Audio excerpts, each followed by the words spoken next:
Well, on the ongoing anti-ICE protests, the United Nations has urged for joint efforts to prevent the escalation of militarization in Los Angeles. Deputy spokesperson for UN Secretary General Farhan Haq has emphasized the importance of joint efforts of local, state and federal authorities to de-escalate the unrest in Los Angeles. We certainly hope that all parties on the ground will de-escalate the situation. We do not want to see any further militarization of this situation, and we encourage the parties at the local, state, and federal levels to work to do that. In another incident, Australia's 9 News US reporter Lauren Thomasey was hit by a rubber bullet in Los Angeles on Sunday during protests against US President Donald Trump's immigration policies. Australian Prime Minister Anthony Albanese on Tuesday said that images of Australian journalists injured during protests were horrific. He added that his government had contacted the US over the incident. Well, I spoke with Lauren this morning. And she's going okay. She's pretty resilient, I've got to say. But that footage was horrific. That was the footage of an Australian journalist doing what journalists do at their very best, which is to go into an environment that's not comfortable, but where in LA it is not unreasonable to think that she would not have been targeted with a rubber bullet. It is not unreasonable to think that she could go about her coverage clearly, as people can see the footage, clearly identified as media.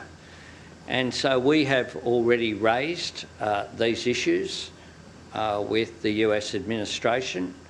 We don't find it acceptable that it occurred, and we think the role of the media is particularly important. Earlier on Monday, US President Donald Trump has sent additional 2,000 National Guards after it ordered active duty 700 Marines into Los Angeles. He vowed those protesting immigration arrests would be hit harder than ever.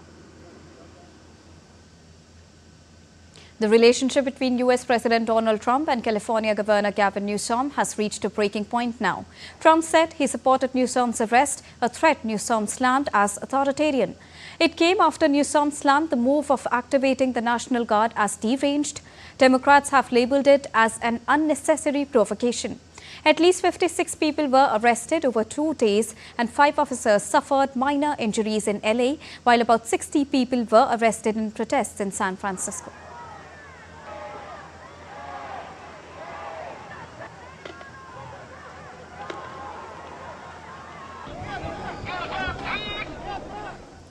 And to get us the latest on this, I'm joined by DD India correspondent Jessica Taneja. Good afternoon, Jessica. Now, Trump sends another 2,000 National Guards and 700 Marines to LA on 4th day of unrest despite the internal disagreements. But is it helping in any way to control the protests? Well, it certainly is not, Deepika. If you look at the situation on ground right now with Donald Trump and, the governor of California, Gavin Newsom, pretty much the political gaffe or the political infighting that we're witnessing right now, along with the protest in LA, the second largest city of the United States of America, is perhaps sending out a message that things are not all right. As you said, there have been deployments of the National Guard as well as the Marines. But what we're given to understand from various reports in the US that only 300 National Guards are present in the city at this point. But the 2,000 additional National Guards, along with the 700 Marines that Donald Trump has promised would be mobilized in case the situation worsens, has not happened yet. But his casual remarks or his suggestions perhaps for calling or for the arrest of Governor Gavin Newsom certainly hasn't gone down well. Apart from that as well, how the entire protests swelled in the city of LA over the weekend, particularly because of Trump's anti-immigration policy, something that he is set to deliver on and convincingly is going ahead with the kind of initiatives and policies he had promised. For example, your immigration and enforcement agencies are also at the site, especially the ICE, which is the Immigration Customs Enforcement agents.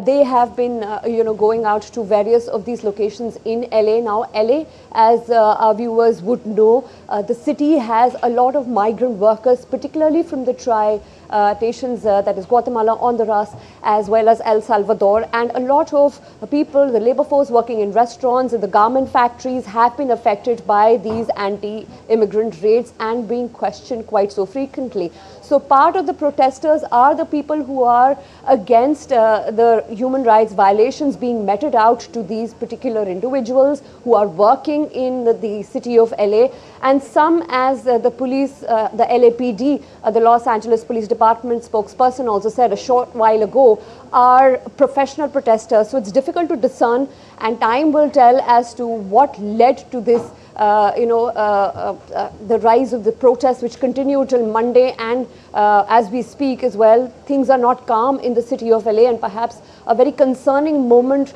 for the entire polity of America as to how this incident now explains what a country which has been at the helms of democracy for more than 80 years is going to do. All right. Thank you so much, Jessica, for joining us and bringing us the latest on this issue.